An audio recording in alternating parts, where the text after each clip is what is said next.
Good evening. Welcome to another episode, our first of 2025, if I'm not mistaken, of Cantinho Benfiquista podcast number 195. We have lots to talk about, and after today, we sure as hell have lots to talk about. Hold on, we've got a late joiner here. Let me throw Kenny here in the mix. Oh, and Oscar joined us as well. All right, so we got four for tonight. Before I welcome these gentlemen. First one since the new year. So good to be back. It's been a hectic couple of weeks with prepping for our event, which was a success. So I wanted to say thank you to everyone that came out. 300 plus people at the event was great turnout. It was a great night. So thank you to everyone that was there, to our sponsors, and everyone that participated. So wanted to start with that. And of course, as always, I'm your host. I'm Mike. I've got Bill. I've got Oscar. I've got Kenny. Let me go around the table and get a quick pulse check of how everyone's feeling. Bill, how you feeling? I'm frustrated. We've had a couple hours to settle this. Yeah, still frustrating. Today's pod feels like one of those therapy sessions that we got used to for a while there. Those first couple of years of the podcast. Yeah, so we're kicking it old school this time. Kenny, how's the pulse feeling? Yeah, same as Bill. Frustration, even though it's been a few hours, it still doesn't make sense what happened. Oscar? Worst 24 hours of my life. Oh, he's jumped. He's bunching everything in inauguration. I get it. Let's keep the other stuff off the table here, though. Fair. Today we will talk about obviously today's match. Since it's been a while since we've been here, we'll incorporate some of what's happened in the last couple of weeks into the conversation, into the mix. As always, those of you watching, listening on the other side, feel free to join the conversation. Leave us your comments, your feedback, your thoughts, and we'll be sure to address any of your comments, your questions, your opinions. Also, if you haven't already, on whatever social media platform you're tuning in on, please hit the follow, like, share button, subscribe. We would greatly appreciate it. So let's dive right in. We've got Benfica Barcelona today, match day 7 of the Champions League. Benfica's on 10 points. We've had a couple of dropped points in this league phase that could have been avoided. Today, when everything looked destined to be one of those magical European nights at the Stadio da Luz, all of a sudden the floor just fell out from underneath us when we least expected it, and walked away with 0 points, which is, I feel like even a draw would have felt like a loss. A loss is even more infuriating given how that match went. Let me start with the starting 11, and then we'll get everyone's opinions. And I want to see if we can separate this into two halves. Let's discuss the first half, and then let's discuss the second half, because I feel like there were two completely different matches. I know sometimes we might intertwine the two, but let's try our best to try to go by halves. Rafael says, honestly, I can't sleep after this game. This is so fucking horrible from the refs. We're gonna get there, Rafael. But thank you for tuning in. A draw was bad enough. A loss is beyond devastating. Oh, I know. But thank you for tuning in, and please join the conversation. We've got lots to talk about. Benfica starts with Trubin in goal. Backline with Carreras, Otamendi, Antonio Silva, Araújo back on the right side with Ba on the bench. Kokshu, Florentino, Auschwitz. After the performance that he had this weekend, Barreiro takes the seat. Auschwitz comes back in. And Sheldrup, Aktürkoğlu on the wings with Pavlidis leading the line. I'm going to start with Kenny. Kenny, give me your one. What are your thoughts on this 11? Are you surprised by anything? And two, how do you sum up that first half? Oh, what a loaded question.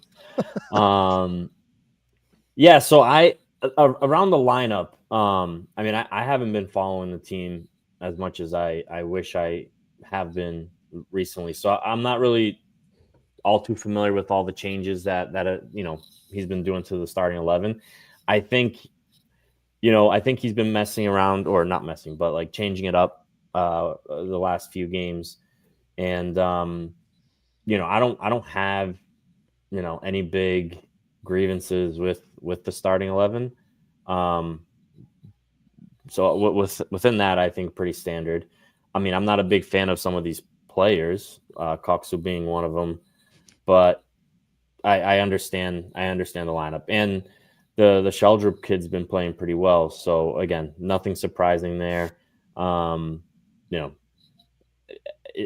Di Maria, I mean, I don't know why he wasn't a part of the starting 11 because of a He was hurt last game. muscle situation. injury. And Yeah. So see, I'm not all too he clearly wasn't filled 100%. in.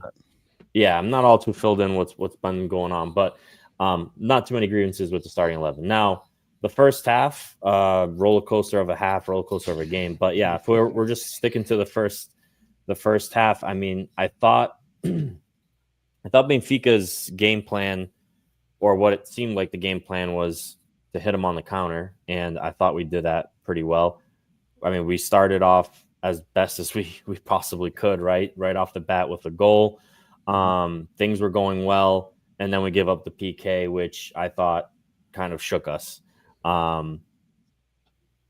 Granted, we took back the lead with some sort of like FIFA, Glitch. yeah, glitch goal, like playing Oscar at FIFA, freaking pulling the goalie and getting colliding in the middle of the field. But yeah, I mean, we took advantage of the opportunities we had, and we took the lead twice in that first half, but unfortunately we couldn't hold it together. So I thought we played good on the counter. That was my positive out of the first half. The game in general was that we were playing well. Countering, I mean, I think we were pretty efficient too with our opportunities. So overall, that was good, but we couldn't keep it together. Barca, they kept their cool. They fought to the end, and I mean, what a finish! We'll get to the second half. Bill, before I pass it to you to see what you want to add there, first half stats: Benfica had 26% possession versus 74%. Which I didn't realize it was that one-sided. Benfica had 3 shots on target. Ironically, they had 3 goals in that first half as well.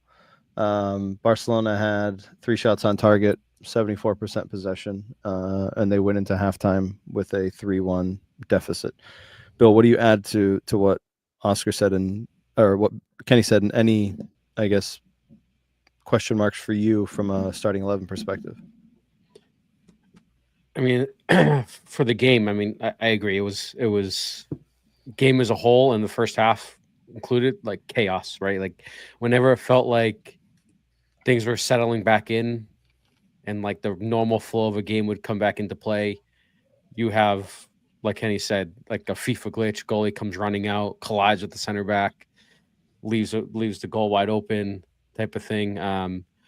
But I thought Benfica did well and smart to try to play on the counter, right? Against Barca, we know what they're going to do, right? They're going to control possession and just keep it and kind of kill you by 1,000 paper kite type of thing, right? They're gonna play their slow build up and wait for you to get lazy and hit you on like a quick ball in. But from the lineup, to me, it's frustrating watching him stick up Tomas out wide, and I think he's played well. I don't understand why we give Roger shit for a year and a half, and he gets a pass for playing a center back as a right back, and then making subs. You're bringing in a right back and sticking him on right wing. Again, gets a pass. Brings in again. I'm going into the second half, but questionable Don't bleed subs. into the second half. Yeah, but yeah, it's frustrating to me. I mean, I thought, I'm trying to stick to the first half, but I thought we played well in the first half. We didn't sit too deep when we lost possession, right? We didn't kind of fall into that park the bus mentality. Again, that left side, Carreras and Sheldrup, fucking unbelievable. Carreras to me is, looking how he's been playing now and from what we saw when he came last year and how we looked those first few games, like night and day, a different player. completely different player. And today, I think for the majority of the game, he kept Yamal in check and bossed that left side. Him and Sheldon played unbelievable. Pavlidis, some luck with his goals, but I think that first one he does well to be in a good spot. Paredes with a hell of a ball in. Finish, left-footed. Yeah, I mean, hell of a ball in right on the first. Lets the ball drop and just plays it in. Again, some luck with the second, but again, he's been pretty unlucky with some of his finishing of late, so he can take some of that luck.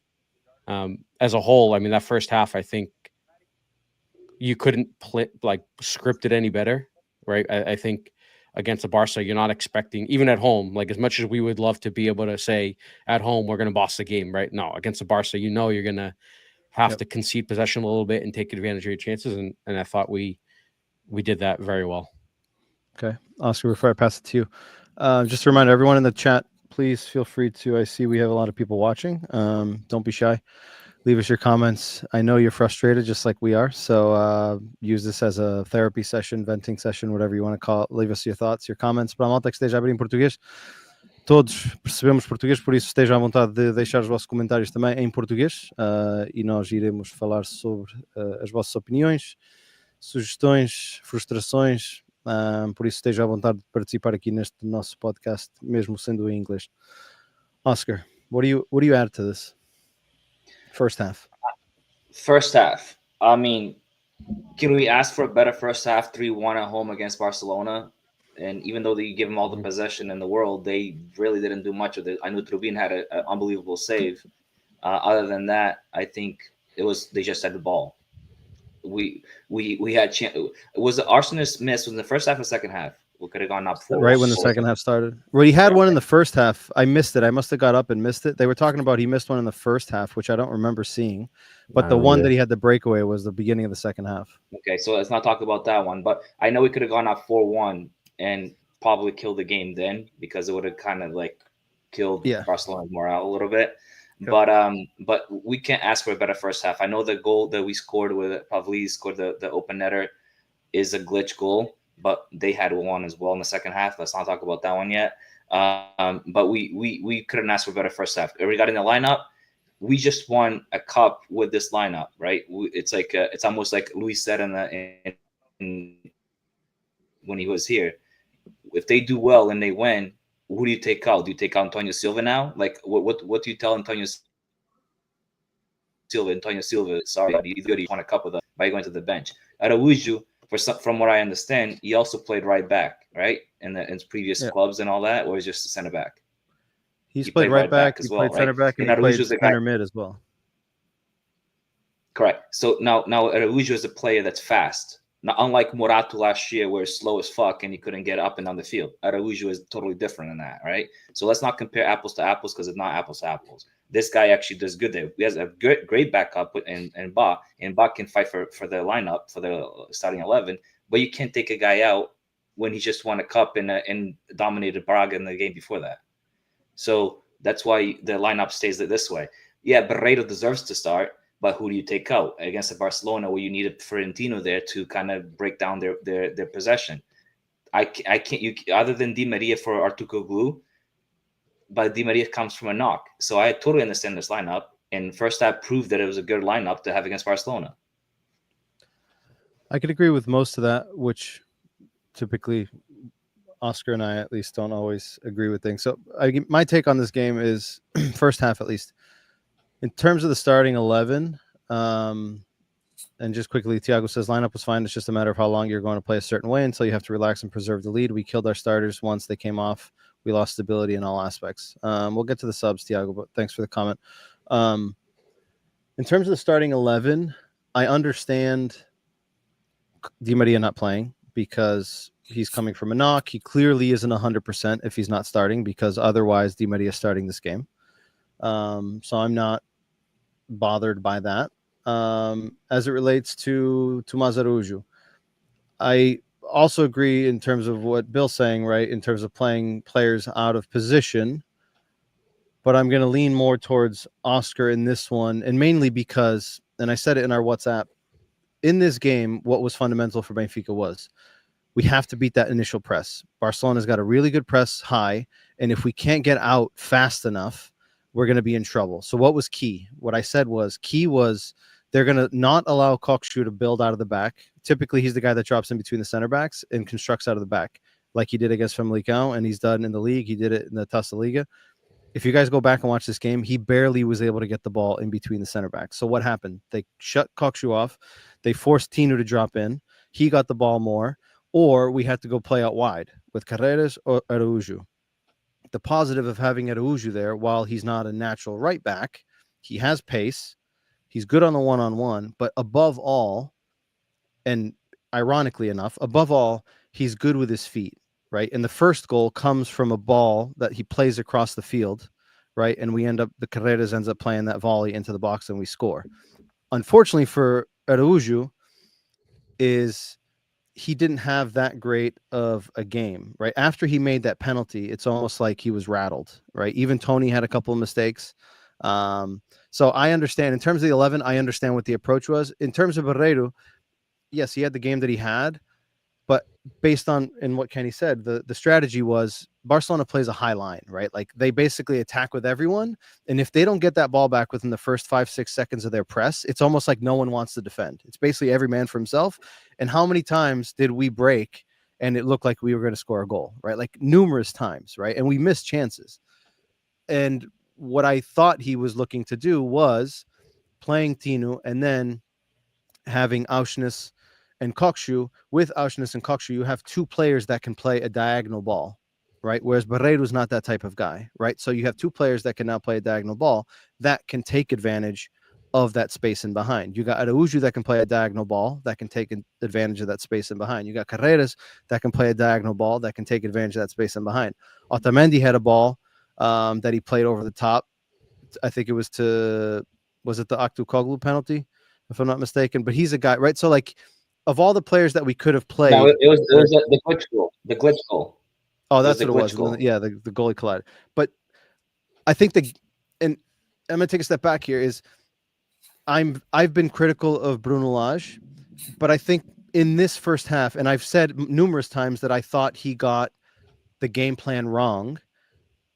I don't know if I'm speaking for everyone here, but I think we can all agree that, in my opinion, I think he got the lineup right given who was available, and I think he got the game plan right in this first half, spot on.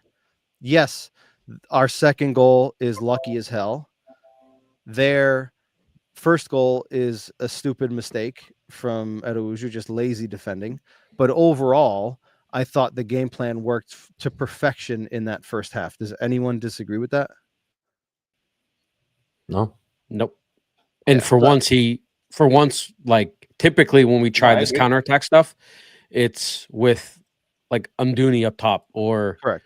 Or like a Di Maria playing up top type of thing, like a false nine. And it never fucking works. And this time he did it, but with an actual striker up top. And clearly a little luck, but clearly it worked. And I've been I've been a critic of Pavlidis, but the way he holds the ball and allows for our players to then come up and gain some fouls up there, it was crucial today. Like we had their defenders on Pavlidis, like 3-on-1 or 2-on-1, that the only way they got him to stop him was a foul.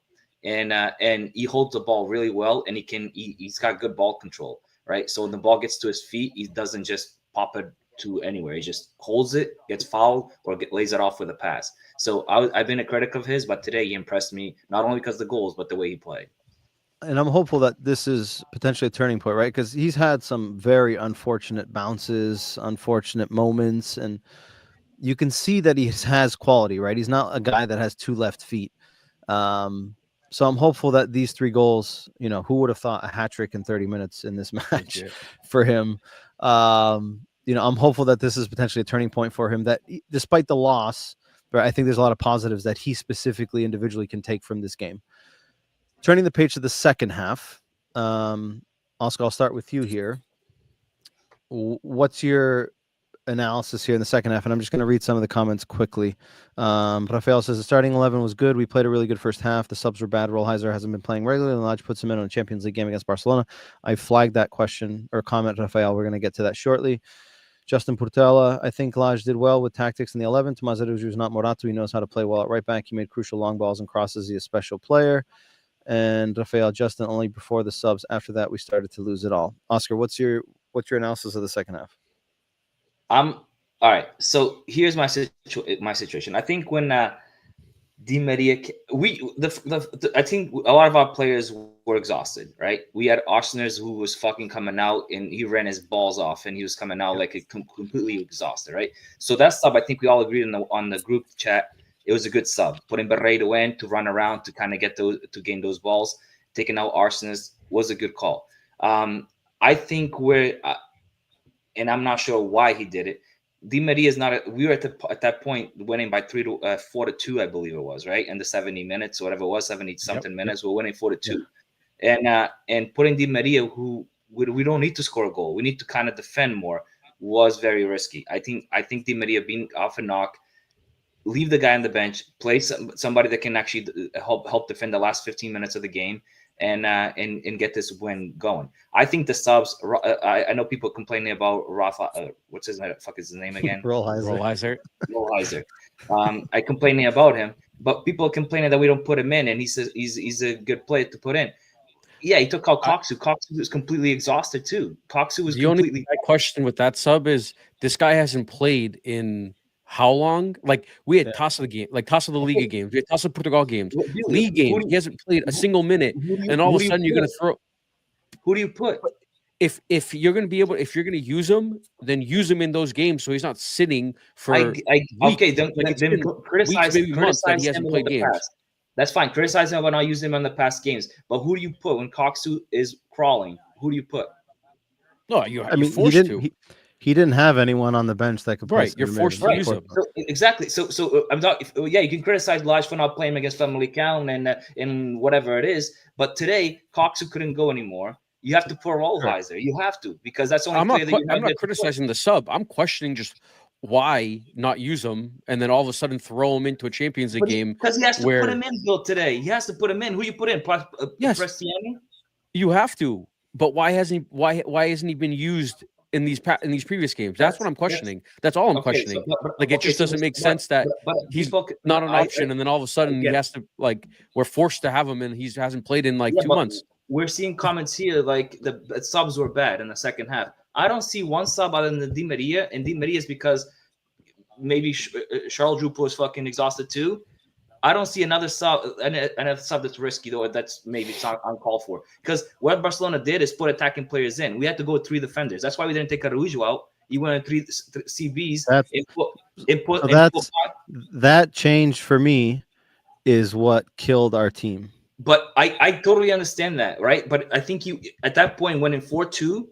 I think you wanted to hold the result. 15 minutes left. You wanted to hold. But there's a way to hold the result, and at that point you're just sitting. I think that's what killed us. Yeah, but we not maybe not this year with it, but just remember those years against that, we just defended our balls off and then we won. Correct. With Juventus with Jorge Jesus and stuff like Liverpool that. Liverpool with Simão Sabrosa. We can go back. But we don't have the personnel on the field right now to defend the way. I mean, you can't compare. We had Enzo Perez, we had Luizão, we had a completely different caliber of player to be able to grind it out.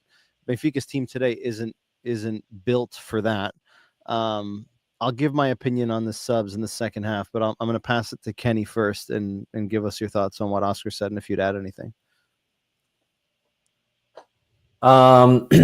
No, I will just say I'll just say that I for the most part agree with Oscar. Outside of the sub, I am kind of on the same board with Bill in that you haven't used them in the past and you're going to throw them in this game. If that's the case, then like Bill said, why wouldn't you have started using them in previous matches? Why hasn't he been an option in previous matches and now you're forced to use him now? Well, he's not in form, right? He's not in the game rhythm, and I think it doesn't really help. But for me, the second half, you had 2 opportunities to put the game away, and you didn't take the opportunity. I do think if Auschwitz or Di Maria score those 2 goals or one of those 2 goals, the game is over. I don't think Barca at that point has enough to come back. And, you know, as efficient we were in the first half, in the second half, we missed 2 clear opportunities that, to me, would have put the game away. So, Bill, what do you add? No, I agree. I think that the second half we especially after like the Freddie miss was right at the beginning, but I think we sat a lot deeper. And I mean, given how we played that first half, it's expected, right? You're going to get tired a little bit, tired legs. You're not going to be able to play the same. My another thing I questioned was why, with a minute left in the game, do we send essentially everyone but Carreras up for a corner? Right, we're tied. Yes, I understand. It's frustrating. We were winning 4-2 at one point. Like, it's frustrating to leave with a tie, but a tie is a lot better than a fucking loss. And yet, with a minute left in the game, we throw everyone forward but Carreras. I can answer Carreras that. was the what? I can answer that easy. It's 94 minutes when that corner happens. 94 minutes after the corner. Free kick. Free kick, right? At 94 minutes when Di Maria takes that free kick. Minute right? left. Yeah. Usually after a free kick and after the time is up, you blow the whistle. That's like after the ball is lost or the play is dead, you blow the whistle. I think every single player in that Benfica team thought the whistle would have been blown after the free kick was taken. It doesn't fucking matter, dude. Of course, It doesn't matter. How even, does even you're gonna leave yourself? You're gonna leave yourself. Last play of the game. You're gonna leave yourself with one guy back. Against one guy back. Against one of their guys. You never fucking do that. Okay. You never fucking one-on-one. You never. There's always 2 back if there's one up top. Always. My biggest concern with that situation is that if you guys remember, the guy that gets fouled for that play is Carreras, and he's down for a little bit with a knock, right? So he has some pain, right? Like I get the right. It's a set piece in our final third, 94th minute, right? It should be the last kick of the game. But I also agree with, like, we can't expose ourselves. Like, we can't.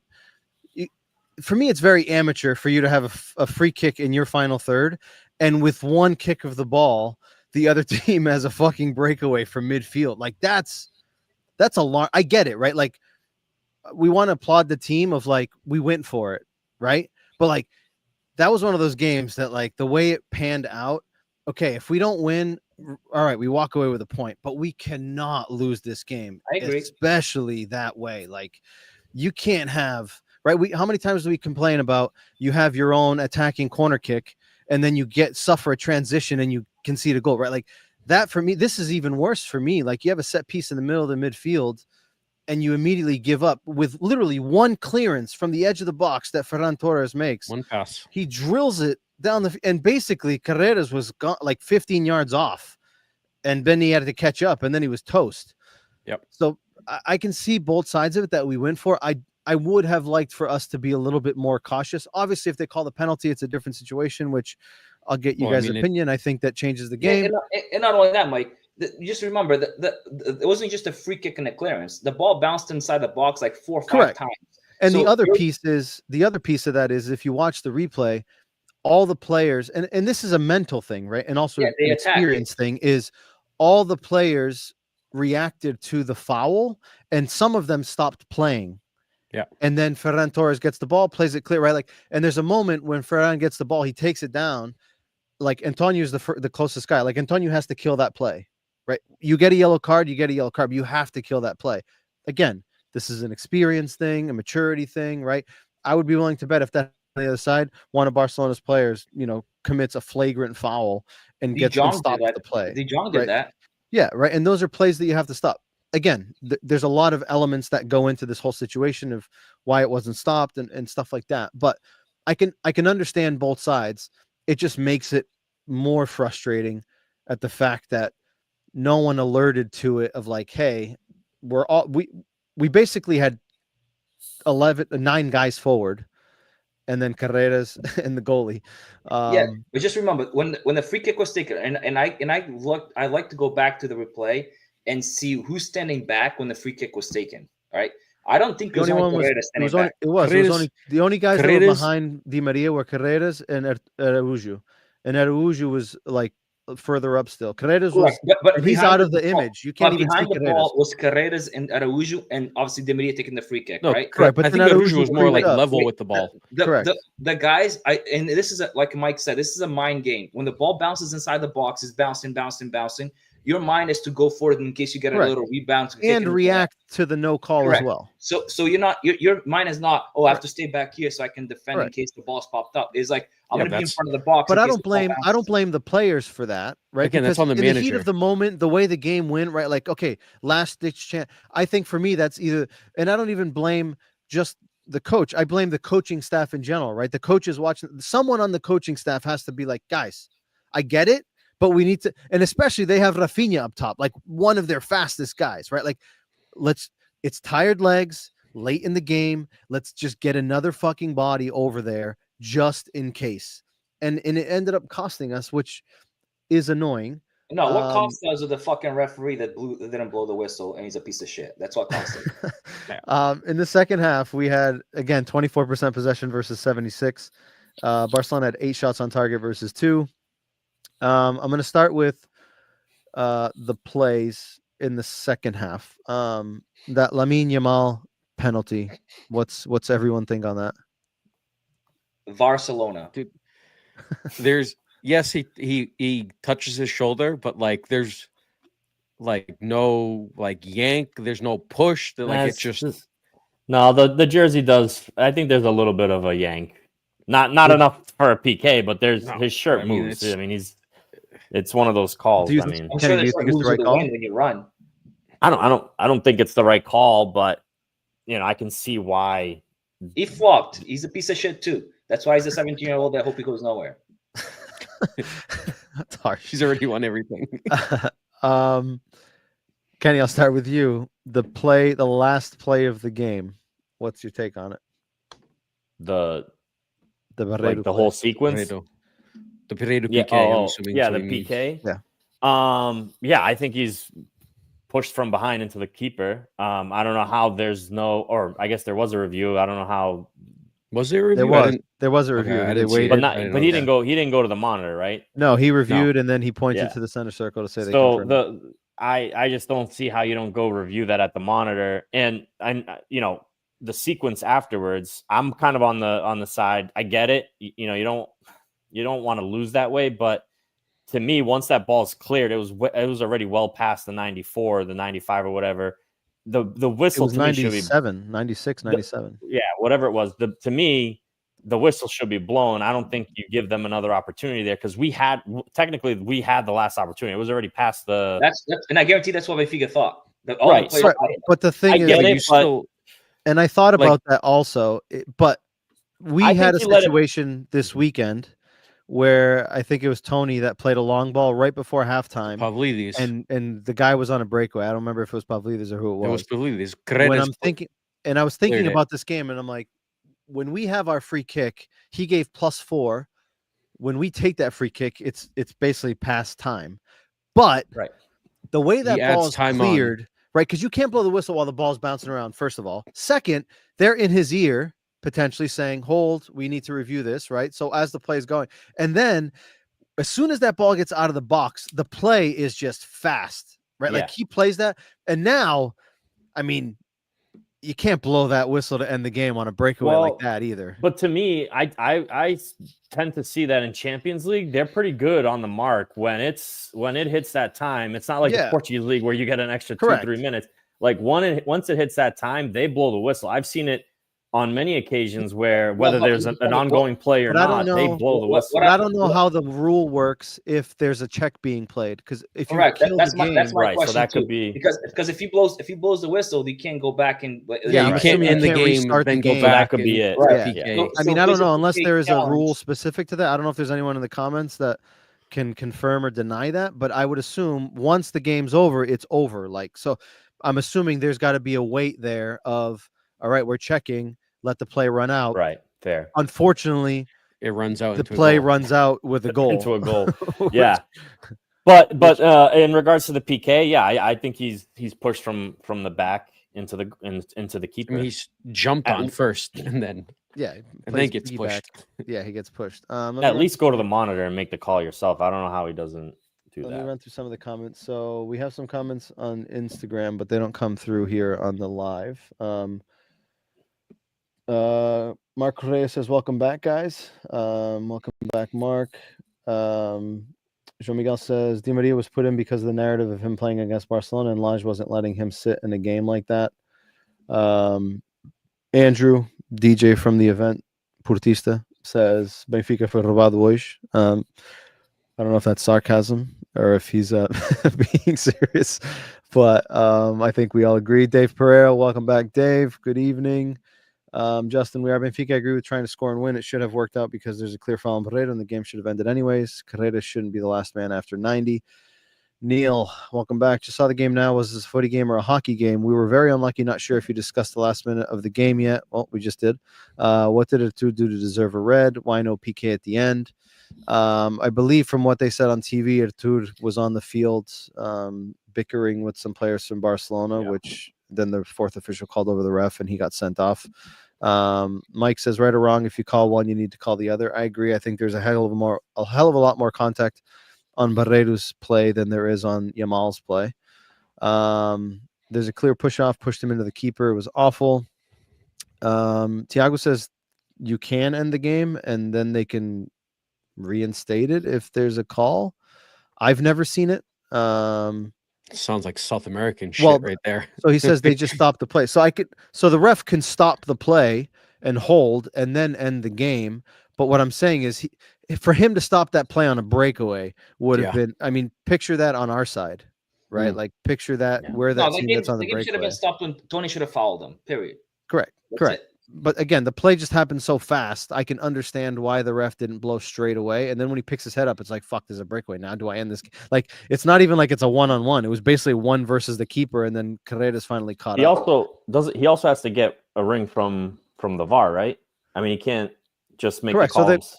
Correct. So I'm assuming they're in his ear. Because typically, if you listen to the VAR from like the Premier League, whenever a play happens, the VAR saying, "Hey ref, hold this. If the ball goes out or that, we're checking something." Yeah, they'll like say checking. I'm assuming they would have mentioned that. Yeah. Rafael says, "Don't know if you already saw the news, but it seems like Benfica players and staff went to the ref's locker room and caused some trouble. UEFA wants footage from the locker room and from the tunnel." I saw before we came live that Rui Costa was down in the tunnel and was questioning the referee. I saw that Rafinha, Eric Garcia, and a member of their staff was in arguments with some Benfica players or staff as well in the tunnel. I haven't seen anything else in terms of what happened. I mean, I'm not surprised in the heat of the moment, the way that game turned out, and to basically lose the game the way that we lost in the fashion that we lost. I'm not surprised that emotions were flying high. Now, I'm sure UEFA will get to the bottom of it. In South America, that ref would not leave the stadium. So he'd still be locked in there. Shit. You're just waiting. Or maybe 30 years ago at a stadium further north in Portugal, he also wouldn't. He would not be leaving the stadium either. Maybe underground tunnels or something, but he wouldn't be. Mike says, "Have you guys talked about Trubin yet?" We haven't. I'll share my thoughts on this, and I know Oscar mentioned it in our comments before the game. The second goal,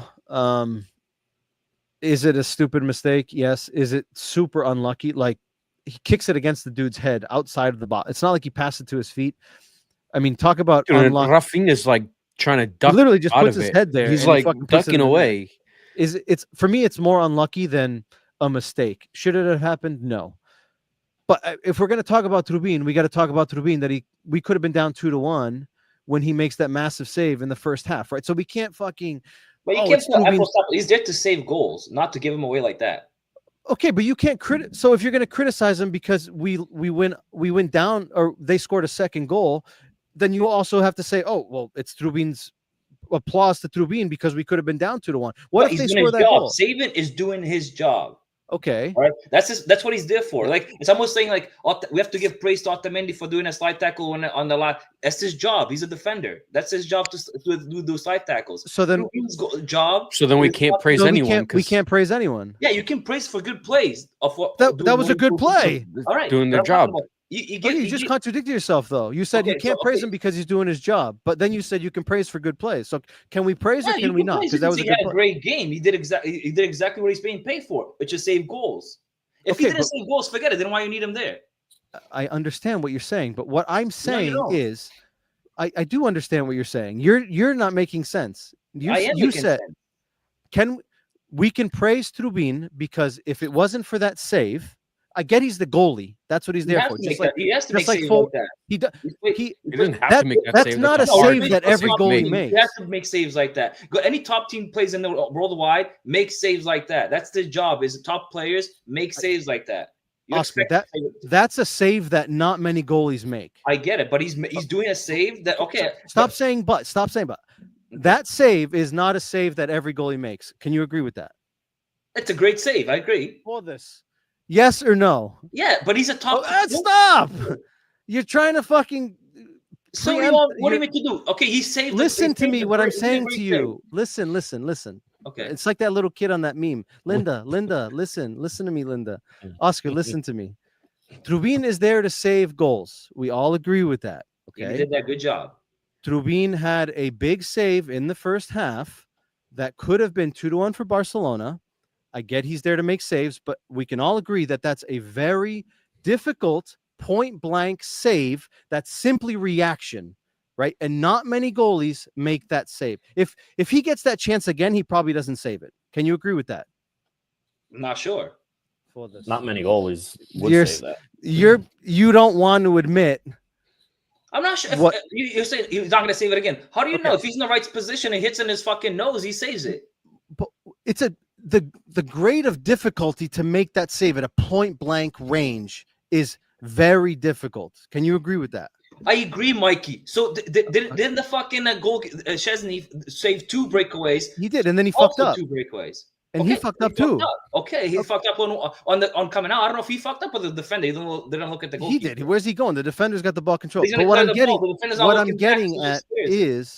getting at is, in the second half, you said blame Trubin, right? I don't know how we can blame Trubin for how this game turned out. Did he make a mistake on that second goal? I can agree with you, right?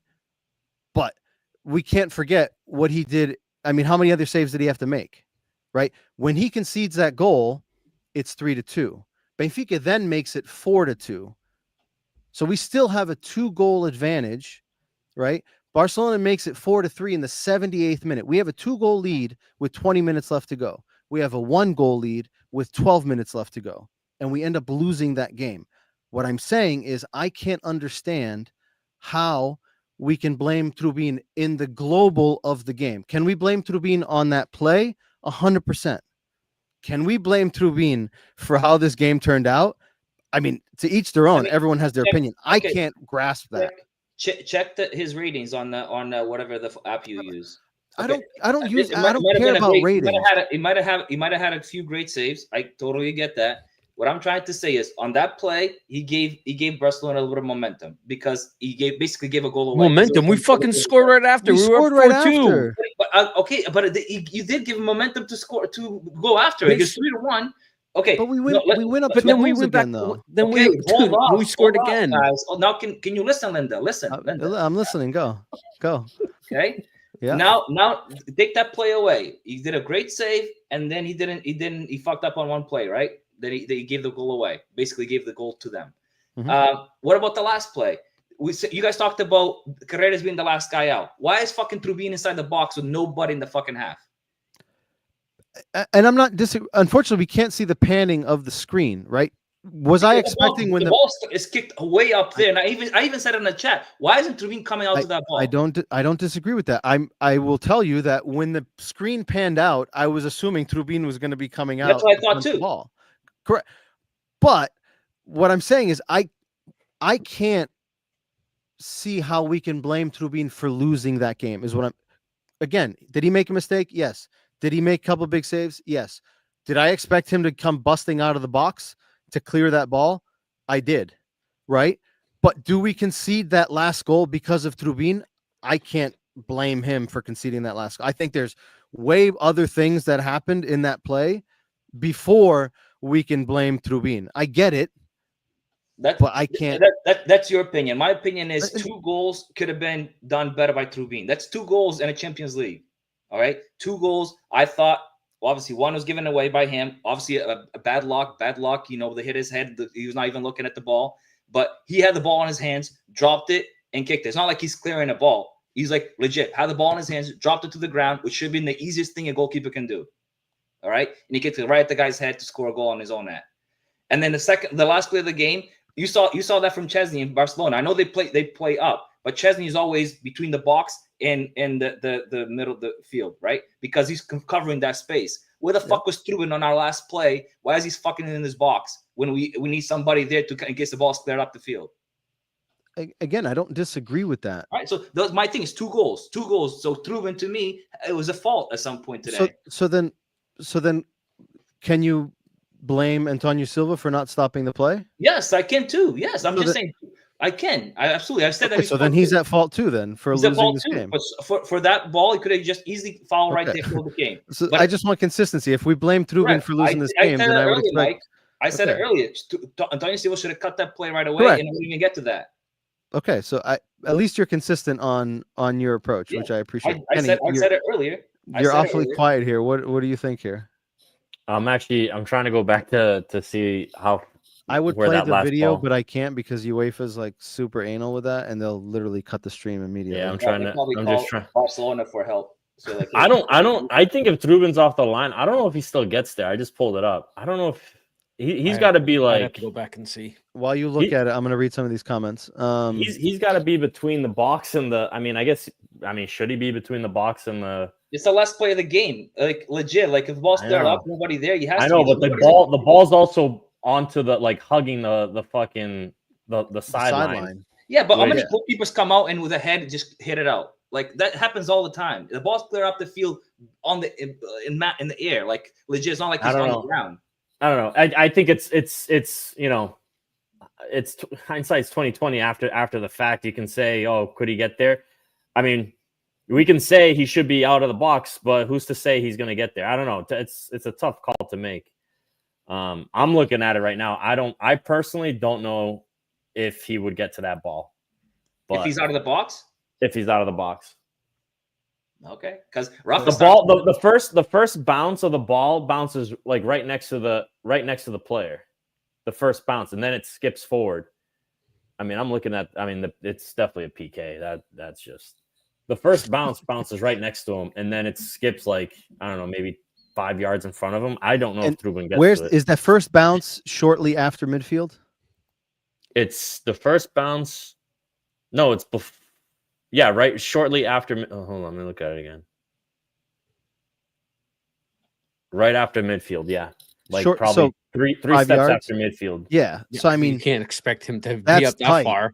See the play, because when the camera zooms out, the ball is like closer to the box than we think. No. The ball skips. The first bounce is right next to the player, right after midfield, and then the ball skips forward. I mean, Rafinha has pace. It probably skips about 5 yards in front of him. I don't know if, and it's again off to the sideline. I don't know if Trubin gets there. I'm trying to see if there's an angle where you can see where Trubin is. There's not, because the cameraman was so fixated on what was happening that by the time they panned out, it was too late and you couldn't see the entire field. I'll have to look at it again after, but I thought I was of the same impression of where the ball bounces. I think it would have been tough, but I also thought when it panned out that he would have been charging the ball. But I'd have to look at it again. I mean, if Rafinha gets there quick, he's pretty. I don't know. Some of the comments on Instagram. Andrew says, I think the least the ref could do was actually go look for himself. Pedro Cass, he had given 2 PKs. He wasn't going to give a third. His criteria was all screwed up, especially after the Yamal call. I agree with that. Andrew says, if you're going to give shit to Trubin about the unfortunate mistake, then you have to give Araujo shit for the penalty he gave up. I can agree with that as well. A good call too. A good call. Let's see some of the comments here. Justin says, a few seasons ago in a Man United game, after the last whistle was blown, VAR told the referee to give a penalty, which Bruno Fernandes scored. I remember that game, but I couldn't remember if they blew the final whistle or if he stopped the game. But again, I'd have to look at the rules to see what the criteria is. Rafael says we don't have much info for now, but we'll see in the next hours or tomorrow in regards to the situation in the tunnel. Mike says distribution has been awful. 50% clearances are going out of bounds. He doesn't come out. I'm down on him. In terms of Trubin, Zagredo says he sucks. One speed goalie. Thiago, where was he on the last goal? Why wasn't he sitting waiting for that long ball for their counter?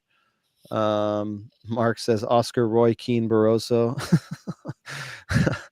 Mike says Scarecrow, which I'm assuming is referring to Trubin. The ball was played. He was still in his box, is what Thiago Carvalho says. Again, I don't think there's an image that shows where he actually was, unfortunately. He didn't have a presence in the box. Even in the fourth goal, he's on his line. 0 attempt on making that difficult. If you go back and watch the fourth goal, if you pay close attention, again, and I rewound it to confirm, the ball goes out for a corner kick. And if you watch closely, Tomás Araújo and Antonio Silva are doing what on the first post? They're high-fiving each other. And while they're high-fiving each other because the ball went out for a corner kick, Barcelona took a quick corner kick. And what happened? In swinger, everyone was asleep, and they scored. Oh, yeah. There was like five you can't blame four the goalie defenders for that. and Dude, everyone was in the front post. high-fiving each other in the fucking at the near post because the ball went out for a corner. Meanwhile, Near the ball's post. already in play. Yeah, we're defending in their post and like Yeah. 4 Barca players in the back. Yeah. Again, it's a mental lapse. It's a maturity thing. It's fatigue. It's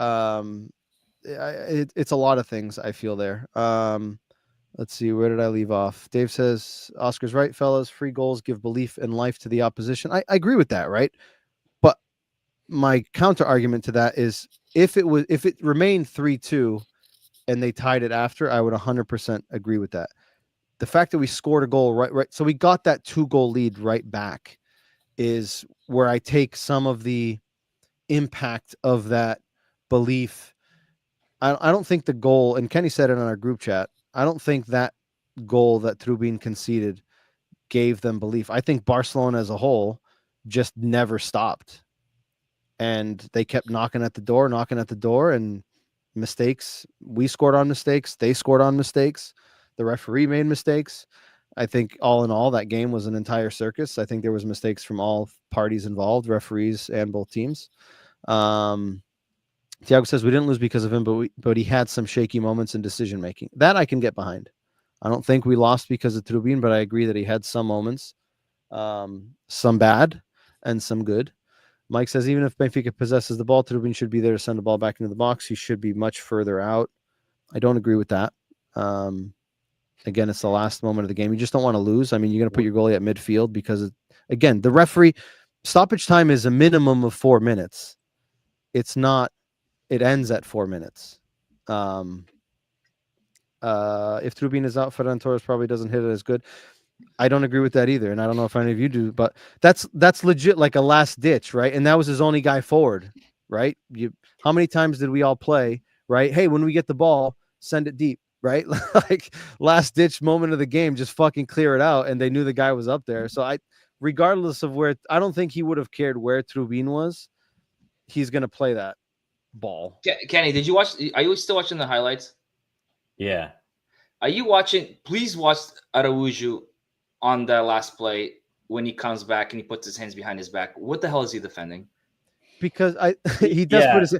I was wondering why he didn't close him down. He's legit like away from, not even between Correct. the net and the guy. He's defending like next to him. I noticed that too. What the fuck are you doing? I think he does that because I don't know who it is, but there's a Barcelona player at the edge of the box. Yeah, he was looking. And I'm assuming he does that in case the ball gets played back and then the shot. But I noticed that too. Like he gets back perfect because he sprints back and then he's like just puts his hands behind his back. And I was like, fuck. Dude, but that's also a class finish by Rafinha. Like he doesn't blast it. He literally just comes across and like cuts it back. Like yeah, he catches Carreras going one way and catches the goalie going the other way and beats him near post. I just watched that again and it pissed me off one more time. So I don't want to watch it again. Mikey says Oscar expecting Trubin to beat Rafinha to a ball is locura. You don't need to get in a race with someone when you're in a better position. I get that, but Rafinha's standing at midfield. right? So basically, it's a foot race at that point. I know, but when the ball bounces in, and I just saw the replay, the ball goes not 5 yards, Kenny. That's a lot more than 5 yards, and Rafinha's already running full speed. But the ball's away from Rafinha. If Ruben is displaced, all he has to do is kick the ball to the fucking fans. Hold on, Kenny's got me 2 screenshots here that I'm going to use. Each of the stripes are about 5 yards. You think that's more than 5 yards? I think so. No, hold chance. on. Kenny's got 2 images that he sent me. That I'm going to bring them up here. Let me just bring this up. I think from what I can see or what I can tell, my opinion, obviously, the first time you see Trubin, he's backing into the small area. So I think he's probably sitting at the top of his box and just starts backing up. He doesn't think he can get there. I also don't think he probably would have gotten there because it's out. It really is out far closer to the sideline. But maybe. I mean, I don't know. We would all be killing him too if he goes after it, right? And he doesn't get there, and then we're like, "What the fuck?" 100%. Right? You could look at it the same way. I mean, it's a chance. Yeah. It's the goalie decision. At least he gives his defenders an opportunity to get back and try to make a save or a foul. But damn it, I can't. I have to change my security settings on my new laptop, and I can't share this. But yeah, that first bounce is literally. It literally bounces right next to him. It just skips forward. Unless Trubin is 30 yards out of his goal, and even then, I don't know if he's going to get there. Based on that still shot, I think it's tough. Tiago says it's about positioning. I'm not saying for Trubin to come out of the box and get to intersect that ball. I'm saying him being out of the box already before the ball's kicked out, and then just kicking our way to the fence, because all he has to do is go across. Yeah, but again, he needs to be like 30, 40 yards out of his box. Which is fine because everybody's on their box. I think other than Rafinha, everybody else is in that box. Yeah, but Rafinha's standing in midfield. With Carreras. Yeah, but Carreras wasn't tight with him. Carreras was up. So let's. Right, but if Trubin has to cover, we have a whole half empty. That Trubin has to cover half of it. What happens if Rafinha drops? He's at midfield, right? What happens if he drops and receives that ball and Trubin's 40 yards out? Then he gets chipped. Then he gets chipped, and then you're going to complain, why the fuck is he so far out? If he gets a chip, right now is a breakaway, basically. You have to basically cut Antonio Silva and shoot it in. If he shoots a chip from his own half, that's a once-in-a-lifetime goal that Beckham scored 19 years ago. But you would be okay with that? I'll be better with that because at least he's covering ground. Right? Every goalkeeper, look at Barcelona. Dude, that'd be pissing getting shipped from 50 yards out. Today alone, the Barcelona goalkeeper interacted around how many passes in the middle, like there, because the Barcelona's pushed up, and we had a lot of players in our half trying to beat the offside, and Szczesny was stepping out of the box to be the last defender. Yeah, but they play with their midfield they play with their defense at midfield. I mean, and Szczesny covering that gap cost them a goal too. I know, but look, that play, we were playing with our midfield in their half. Legit. Everybody from our team was in their box other than Carreras. So in that time, Trubin has to cover that space. And that's my opinion. I'll stick to it. No, that's fair. I'm just we're trying to debate it here. I'm not telling you that you're wrong. I would have loved to see this criticism of keepers and held to this standard when Odysseus was in that. Mikey says Trubin could have never had this much criticism the ball with the rain. Yeah, that would have been fun. Tiago says when does he ever think he can get to the ball? It's rare he ever comes out. I can agree with that. I mean, there's situations that he still seems a bit hesitant to come out of his goal. Again, whether that's a confidence thing, whether that's a experience thing, I don't know. But I if there's a criticism that I could give him still is he doesn't command his box given the size that he has. I would say that's one thing that I would like to see him be better at. But moving on from this,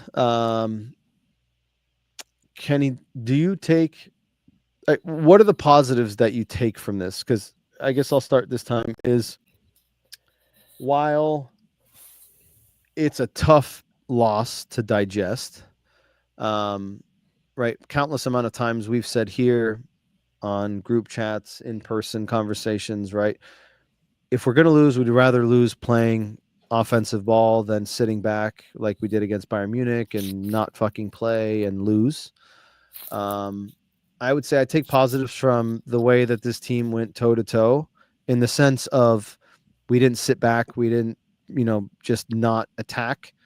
The possession numbers say a different story, but every time that we broke forward, we were able to go forward with an intent and try to create something. So while we lost and it's deflating, I would say in the global, yes, are there things that we can improve? 100%, right? Transition offense to defense is still a problem that we need to fix. Organization off the ball is a thing we need to fix. Clearly, mentally being able to close out games, right? Like you can't being up 3-1, then 4-2. Like these are games that like champion teams just find a way. They close it out, right? I get it's Barcelona, but like you have to close this out. So I think there's positives to take from this. This is one of the best offensive teams in the league or in the world right now, at least in Europe. Their front three is absolutely firing on all cylinders. I mean, they torched Real Madrid in the Super Cup. They went through a lull in La Liga. Again, I'm not taking away from the fact that Benfica should have done better, should have closed it out, should have taken their chances. But while the defeat feels deflating, I feel like compared to other losses, I feel like this is one that I feel like I can take more positives when I clear my mind and take the frustration out of it. I feel like there's positives that we can take here, because if we can go toe to toe and take advantage like this against a team like Barcelona, who defensively has issues, but offensively is a machine. I feel like if we can play to this level and this standard, like we did in the first half, I think there's, a lot of positive that we can take in the second half of the season. What is your takeaway from this game? I don't know. I think when I was watching the game, I felt more positive than looking at it again and really analyzing it. You're like there was a lot in again. Maybe it's just the pessimist in me, but it just seems like there was a lot of fluke things that happened, and on both sides. Correct. On both sides. But look, I mean, I think we looked good because of, and not a lot of teams play like Barca with that high line. Correct. And it completely gave us opportunities that we typically wouldn't see in any Champions League game, never mind in the Portuguese league where every team plays defensive, right? So I don't know if it's like, I don't know. It just seems like such a fluke game to like take positives out of, but I am, and again, I haven't seen as many games as you guys, but I have been impressed by some individuals. Like Sheldrup is actually looking really good individually.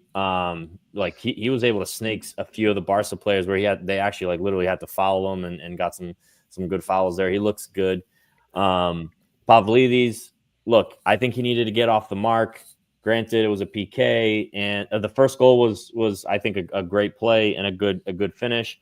I think he needs to. This is now his time. If he goes into another drought, I don't want to hear anymore like he's the unluckiest player, because he's gotten more chances than.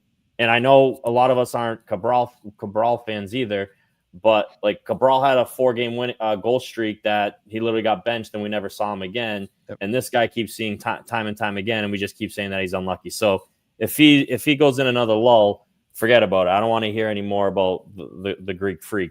But yeah, I think this team still has a lot of work. I'm not like, look, we went toe to toe with Barca. You take, just saying that. But if you, like you said, like you look at the statistics, I mean, you look at the statistics, it's a different game than what I saw. So yeah. Okay. Oscar, do you take any positives from this? The positives from this game is we scored 4 goals in the Champions League, which doesn't happen every day. So lost and to get somehow lost. Yeah, and to get and just remember, Mikey just said it. We just took Barcelona to the last 12 minutes, beating them 4-2 or by 2 goals to a team that just beat one Copa del Rey to Barcelona 5-2, or to Real Madrid. Super Cup, or Super Cup, whatever it was, right? So the Real Madrid is not a joke team either, and we just went toe to toe with Barcelona. on a Champions League stage, Yeah, right? but then flip that over, Oscar, and then you lost in 12 minutes. You lost the game in 12 minutes. I'm talking like about the you positive flip that over, recognition. like then what the fuck? I know. I'm not talking about like Yeah. I'm not talking about like this loss, whatever. I'm talking about like we went to Bayern Munich, we lost by 1-0, and everybody shit on Benfica because we didn't show up, we didn't attack, we didn't create chances. Today is not that day. We lost, I get it, but we scored 4 goals. We went toe to toe with them. We let them play with the ball like we expected them to play with the ball, right? Because they're a team that they play like that against everybody. That put anybody against them and they'll put 60% possession on them, right? So we went toe to toe. We were winning 4-2, 12 minutes left of the game. That's not something we should be, oh shit, Benfica suck today. No, we just had mental lapses, which I think should be fixed, because the whole thing celebrating on a corner kick when the ball is in play is dumb. Is a mental lapse that we should not have happening in a Champions League stage or in a Benfica level play. And other stuff like, but I guess it happened both ways. We had the FIFA glitch that with a goalie and their defender. We had the Truben goal that we just gave away. Those are things that are almost like, shit, what the fuck? Like, what else can go wrong? You know what I mean? But I think there's a lot of positives to take out of this, and a lot of things that Lodge can work on these players. Like, I want you guys to concentrate from minute 0 to minute 95. I don't want you guys to fucking take your eyes off the goal, which is to win the game. And a lot of things that could be corrected because we had a lot of mental lapses today. Yeah, and before I pass it to Bill, game of all emotions and nice takeaways. We put 4 past Barca. We scored in all different ways, dealt with adversity. This is why we love the game, boys. Onwards and upwards, says Mike. When you think about the goals that were scored, there were 9 goals in that game. There were 3 penalties. There was the goalie taking out the defender. Own goal. There was an own goal. There was Eric Garcia's goal, the header. There was Rafinha's goal, and there was Pavlidis's first goal. So there was 3 legit goals out of 9. Like, how wacky could that game have been? And one of those legit goals shouldn't have counted because it should have been a 4th penalty. But we all know how would have that turned out? Like, take the fluke goals out of it, then how would it have turned out? So we got 1 legit goal and they got 2. Well, I guess the 1. penalties are legit goals. So we had a penalty and Pavlidis, and they had Lewandowski's 2 penalties and Rafinha. So 3-2 to them, but their last goal shouldn't have counted because it should have been a pen. So it could have been a 2-2 or a 3-2 us final. And say you get, I mean, we did have 2 breakaways we fucked up. Correct. Auschwitz had one, Di Maria. I don't think they have. I don't know if you guys agree, but the Auschwitz one for me is a fuck up. He doesn't even get the shot off. The Di Maria one bounces. Yeah, you would expect him to score, but if you go back and watch the replay, that's a monster save by Szczesny with his left foot. Go back and watch the replay. He makes a monster save with his left foot. You still expect him. You expect him. You still expect him to score, but he's also they can chip that ball, put it on like. Correct. I want to see him put it fucking. I agree. Like, I mean, Di Maria in that moment, right? That's you want him. Shine. But guys, I'm on the same page, right? I expected him to bury that goal. But if you go back and watch the replay, dude, he makes a massive save with his left foot. So, yeah, so it was a crazy game. Bill, what do you take from this? See, I'm more on like where Kenny's at. Like it's hard. Like for me, it's still hard to take positives away from this, right? Like it just the way we lost. It's so deflating. Yes, it is. It's so hard. So I look at it more like Kenny did, like the individual aspect, right? Like Paredes, again, another top performance. Sheldrup, since he's started the semifinal of the Taça da Liga, like he hasn't put a wrong foot. Like this kid has played well every single match. Kadem, I think he's looked very good on that right side. I think he gives us something. Helped a lot defensively today. He gives us something different than Di Maria, right? Like when you have a guy on the right side who's right-footed, he's played some great early crosses in, dangerous crosses, which we typically don't get because Di Maria and Sheldrup both want to cut in and come in onto their left or right foot. I think he played well. So I look at it more like that. Like I think we had very good individual performances. And like Oscar said, we had some mental lapses that were costly when they happened. And like, we got to clean that up.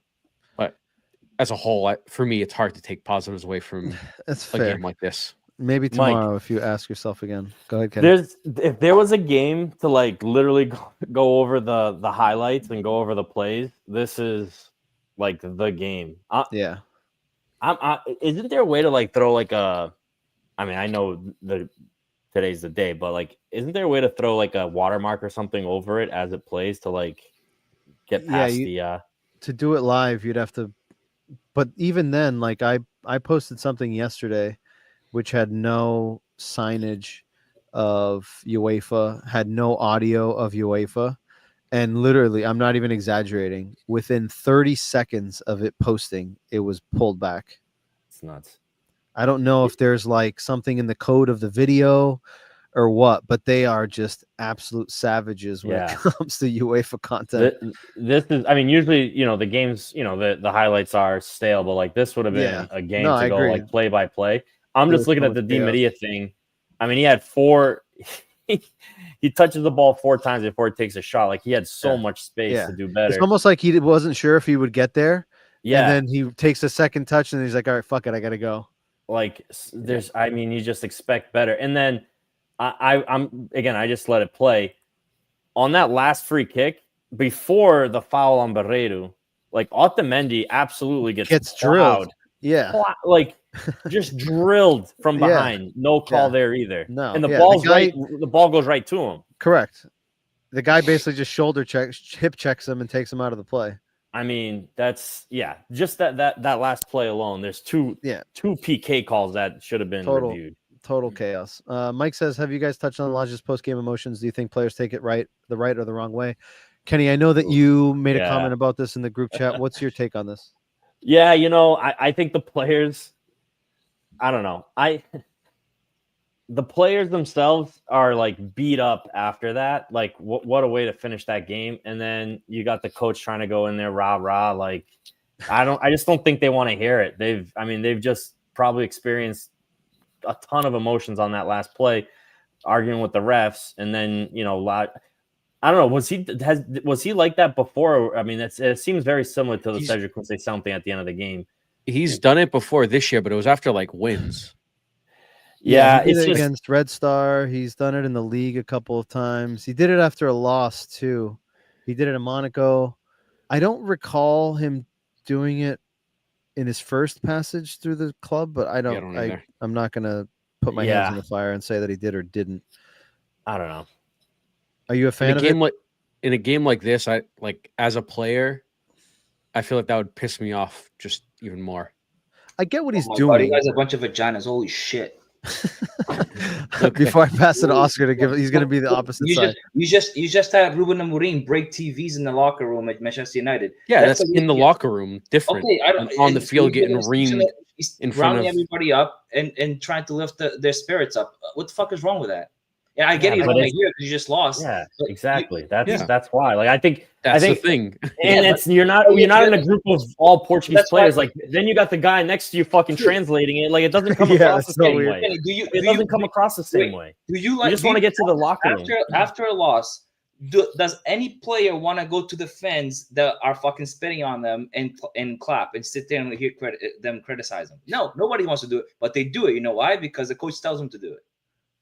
Do you think Porto lost against Nacional, do you think they wanted to go say hi to the fans after they spitting on them? First of all, that's like two completely different things. You're going over.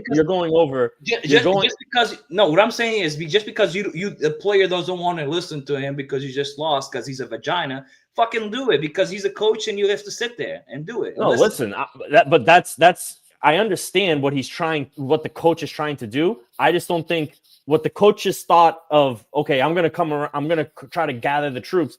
I don't think that same message is how the players are receiving it.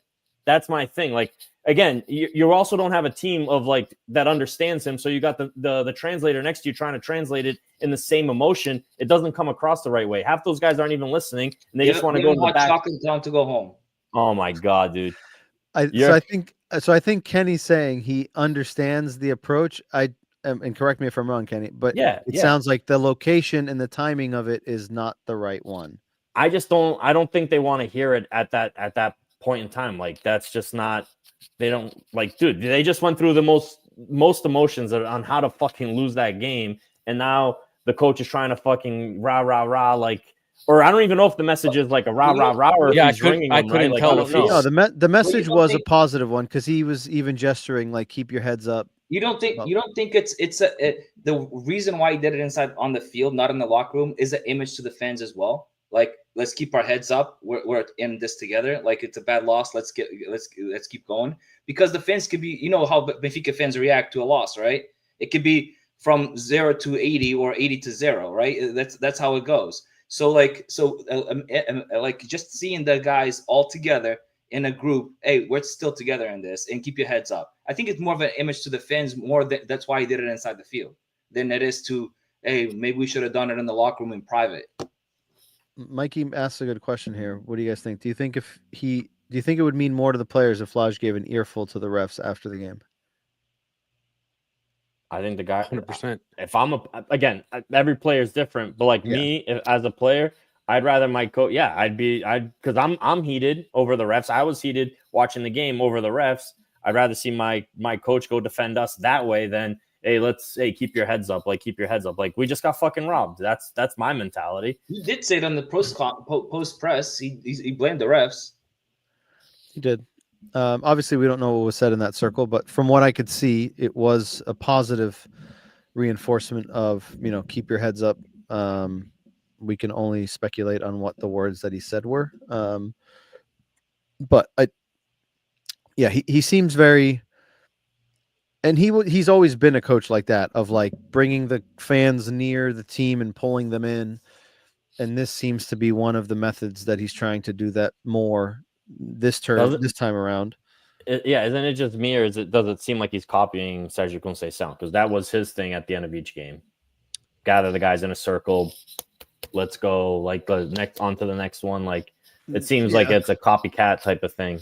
No, I would like he would do this on a win. On a loss, he'll be after the players trying to beat them up. The opposing team. he did it on a couple. He did it on losses too. I saw him always in a circle after a game. And I feel like, go ahead, and I've mentioned it before on the pod. I feel like when he was brought back, there was like a clear message to Laj to like we have to get the fans back on our side. Well, he had to. The term, but I'm saying it's not just like brutal, right?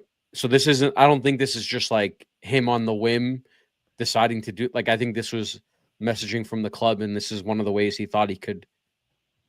Again, like Oscar said, show the image to the fans that we're all together and we're fighting, and I think what I would like to see is I have no issue with that, right? What I would like to see, if you're going to do it, I would just like consistency, whether it's a loss, whether it's a win. Get everyone together, center circle, pass a message, and move on. I don't like the picking and choosing of like, all right, we won, let's do it now, or after today. I get there's certain moments where he knows the locker room, right? I mean, let's put it that way. He knows what those players need, how they react, how they absorb information. So I'm going to trust that he felt that was the right moment to pass that message. I know for us as fans on the outside, maybe it looks like a rah-rah moment. Maybe it was. Maybe there's players that don't absorb it. Time will tell. I mean, we've got a tough game against Casapia coming up this weekend, against the Casapia that's like 6th in the league. Ironically, their coach's name too, I think, is João Pereira. He's just better than the other João Pereira. They're 6th in the league. They've won 4 of their last 5. So I mean, it's going to be a tough game, and let's see mentally how this team bounces back after that match. And then we've got Juventus next week away in a tough match. And before we close this out, I just want to get your thoughts on, do you think there is a chance for us? What do you think our chances are of going through to the next round are? And I will tell you the standings right now. This I can share because it's just a window and it's not. What I hear, we're 18th now. Yeah, so we are currently. Do you guys see this? 2 points out of the drop. Oh, yeah, so we are 18th. and the last spot is the 24th. So between us and Man City's got 8 points. They got a game in hand.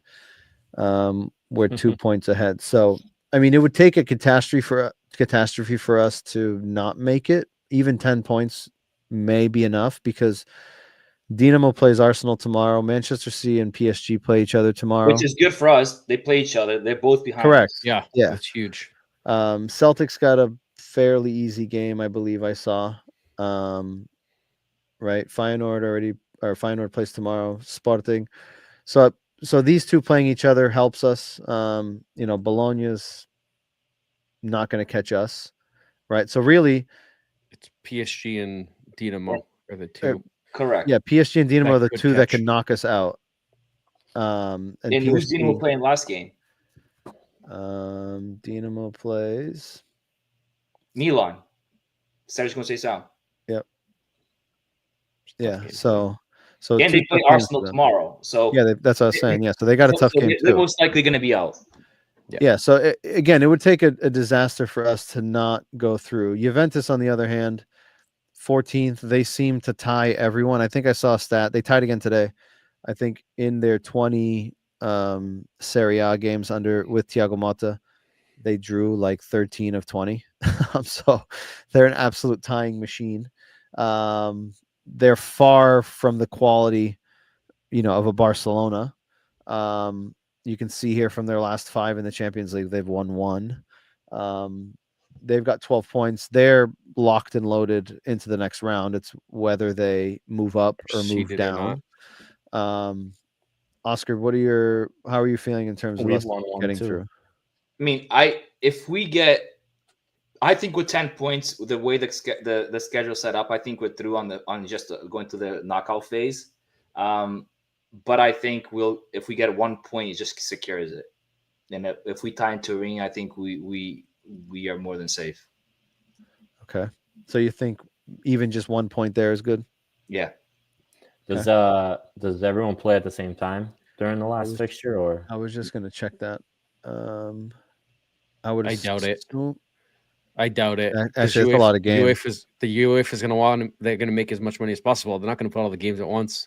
Yeah, I'm going to pull this up while Kenny, give me your opinion. I mean, yeah, it'd be. I mean, I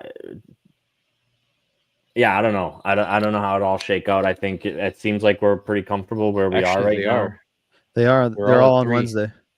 They're all damn. That's a fucking lot of games at once. Yeah, but it's good because it doesn't give anyone an advantage. Yeah, does UEFA have red zone? Dude, they might. That would be sick. 12 different little screens. So now that they all play at the same time, what do you think, Kenny?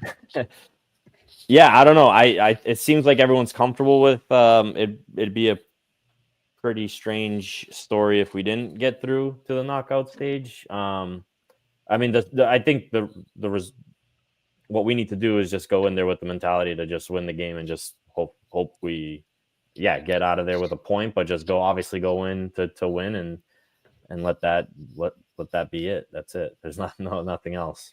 I don't want us going in there thinking, oh, we just need a point to get through. Like, that's when you start fucking everything up. So yep, you go into win. And a win, like if we were to get a win, it puts us in that. I think it potentially could put us in the seeded portion. Not anymore. Well, it could, because we'd have 13 if we were to win. 13 is already with like is 13 out? Depending on the goals. But look, Aston Villa's 13 with +5. He's saying seeded 9 seeded. to 16. First 8 skip the first knockout stage. Correct.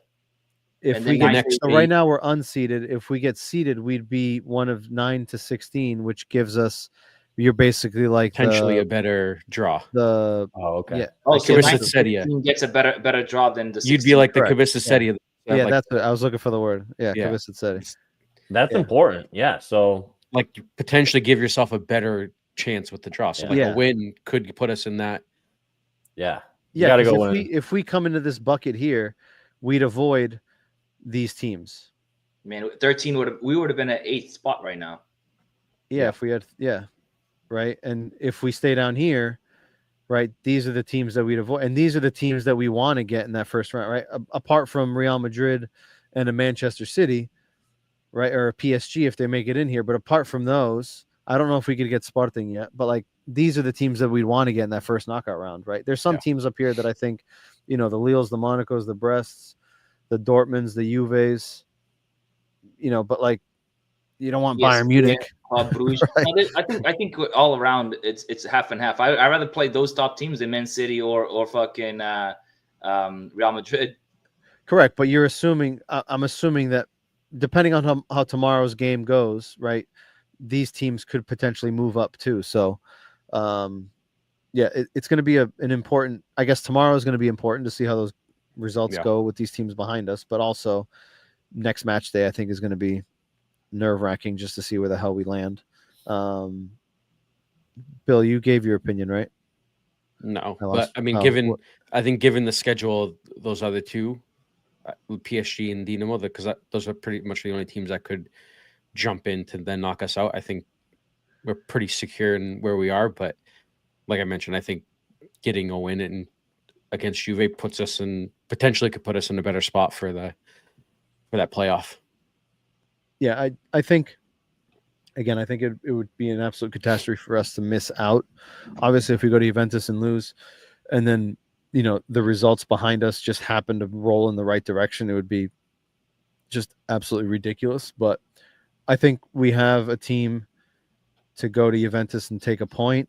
But I will say that this game against Casapia, I think, is going to be pivotal to even just from a mental state, right? If we come out flat against Casapia, right, does that keep rolling, right? So I think a performance and a result against Casapia, I think, is going to be important for us to go to Turin and put in a good performance and walk away with a result.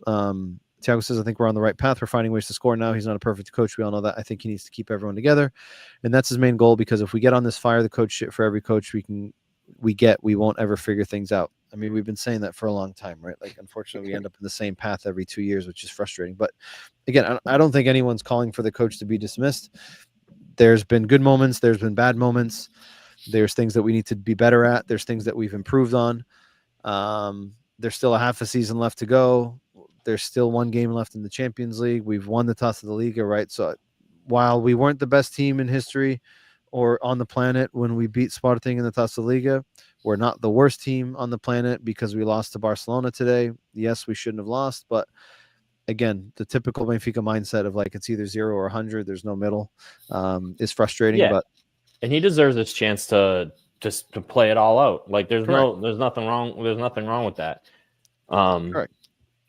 Yeah, I don't think anyone's calling for his head, but Bill, I think but we can still criticize. I'm here I to agree. hold him to the same standard that we held Roger to. Yeah. Listen, and that's what we're here for, right? We're here to criticize, give our opinions, give our thoughts, and we're never always gonna. But I think we can criticize, but also not be like he needs to go, right? Like, yeah, just like we can criticize a player, right? Just because I criticize him doesn't mean I think he needs to leave. So I don't think anyone's calling for him to be dismissed. Again, there's room for improvement. There's things that we've done good. There's moments where we haven't been so good. There's still a lot of league left. There's still a game in Champions League left. I still think we get through. We've still got the rest of the transfer window, right? We just signed a player from Vitória. Hopefully he gives us another pair of legs in that center midfield, which we could have used today. Unfortunately, he can't play against Juventus. We can only register him for the next round. So hopefully we make it to the next round so he can play or be available. But yeah, the next two games I think are going to be important from a mental state. But anything else that you guys wanted to add before we wrap up, gentlemen? No, you just touched on the signing. I mentioned it to, I think I texted Mike about it. It didn't hit me until today. Like Lage's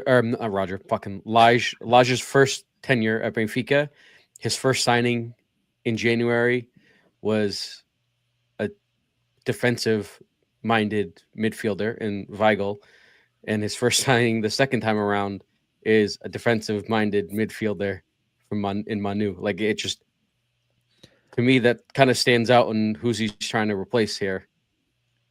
Let's see. I mean, that's the position that he plays. What's your take on him? I've known nothing about him. I mean, I don't think any of us have seen him no. enough. He I mean, looked I good saw against was it Sporting? Yeah, Looked I really didn't good see the against game Sporting. against Benfica, but I heard he played well. The Sporting game he played well. I think he's very similar to Tinu. He doesn't win, at least from the games that I saw in the highlights. He doesn't win as many one-on-one battles, but he's more physical and he's got a better radius of passing. He's more certain on his pass, and that's one of the things that I think Tinu lacks. He's gotten better, but I think that's one of the things he lacks is he's able to destroy the play, but then when he needs to, right, when games like today where the opposition forces you to be the guy that construct out of the back, right, and you don't have that certain guy that can play those passes, I think it hurts us a little bit. But again, he's made improvements, but that's my take. I haven't seen him enough, but what I've read, and from the very little that I've seen, people speak very highly of him. And I mean, the fact that he comes with a 12+2 price tag, Big price tag. right, is especially from an internal player, right? You typically see that from a player coming from another league. A player coming from a Portuguese league at that price tag is pretty hefty. So hopefully it pans out. And he's Portuguese. He's young. He's a Benfica fan. Right. So I think he has all the pieces in place to be a success.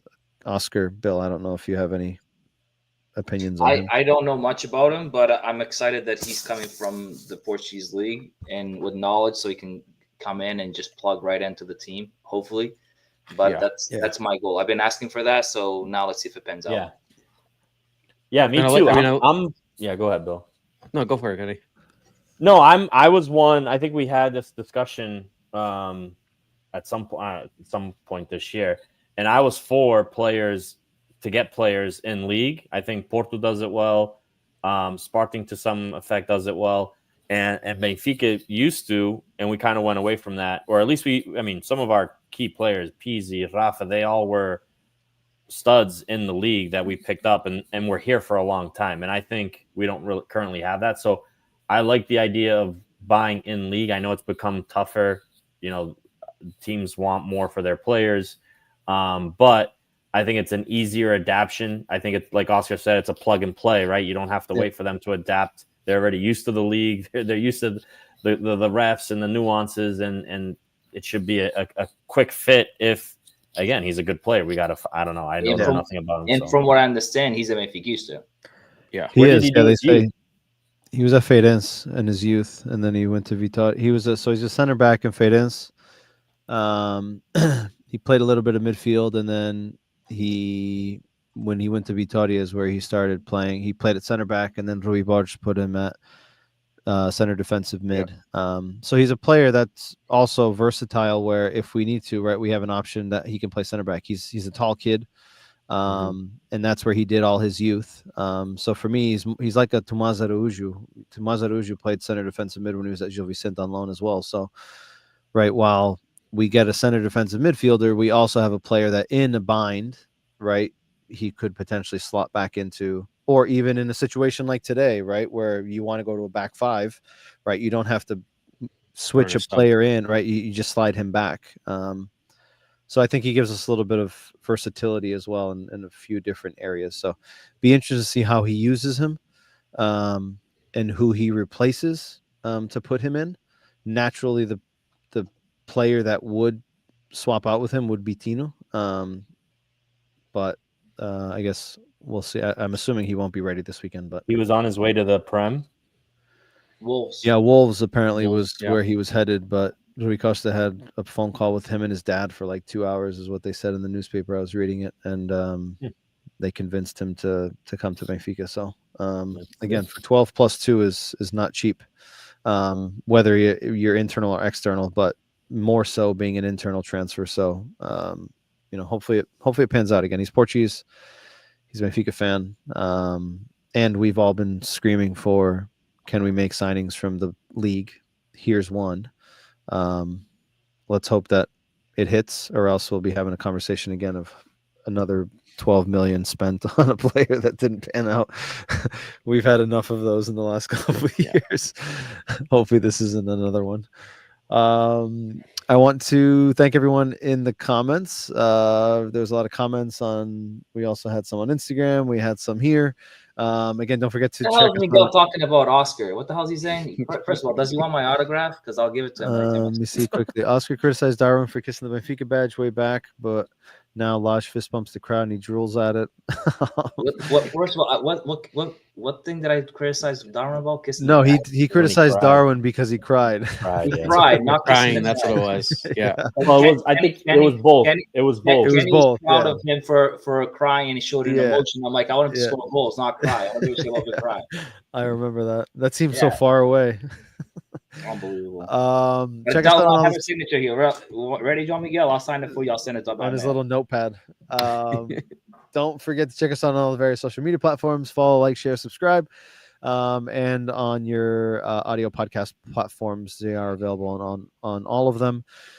We will be back next week. The Portuguese podcast is either tomorrow or Thursday. I don't know what day they picked, but we'll have a different crew here either tomorrow or Thursday to dissect this game and Benfica's current moment. We will be better at being here every week unless life situations don't allow us to, but we're back. We're going to be consistent. It's a new year and we're ready to go. So, gentlemen, as always, a pleasure. Everyone, have a good evening, and viva o Sport Lisboa e Benfica. Good night. Ciao.